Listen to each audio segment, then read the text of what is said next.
Ra'iisul Wasaaraha Xukuumadda Soomaaliya Mudane Xasan Cali Kheyre oo ay wehelinayaan wasiiro taliyaha ciidanka booliska iyo mas'uuliyiin kale ayaa maanta xariga ka jaray xarunta gurmadka degdega ah ee ciidanka booliska Soomaaliyeed ee Ototo dib loo dhisay. Xarunta oo waayihii dambe ku shaqeynaysay wasaaradda arrimaha gudaha iyo amniga ayaa dib loogu wareejiyay ciidanka booliska Soomaaliyeed si ay ugu howlgalaan adeegyada gurmadka degdega ah. Xarunta Ototo ayaa dib loo dayactiray kadib markii xarakada Al-Shabaab ee bishii July 2018 ay ka fuliyeen weerar. Ra'iisul Wasaaraha ayaa sidoo kale maanta dhagax dhigay dib u dhiska xerada Sheelare ciidanka daraawiishta booliska Soomaaliyeed oo ah ciidan ka hortaga rabshadaha kana howlgala xuduudaha dalka iyaga oo la falgalaya ciidanka xooga dalka. Dhanka kale Ra'iisul Wasaaraha Xukuumadda Federaalka Soomaaliya ayaa munaasabada sanad guurada 75aad ee aasaaska booliska Soomaaliyeed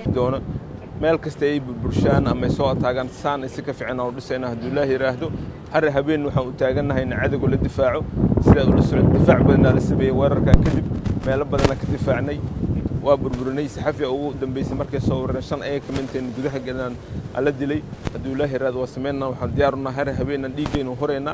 inaan ka difaacno cadawga ummadda Soomaaliyeed meel kasta waxaan soo loo inta wasaaraddan maanta way burburiyeen sidii iska fiican oo dhisay waxaan diyaar u nahay in markasto aan xoojino aan difaacno Ilaahay awoodo wuxuu gudaha xarunta tababarka ciidanka booliska Soomaaliyeed ee Jarnaal Kaahiye dhigay ubaxa lagu xasuusanayo shuhaadadii ciidanka booliska ee dhiigooda u huray qarannimada Soomaaliya. Maryam Xuseen Jibriil, Som News TV, magaalada Muqdisho.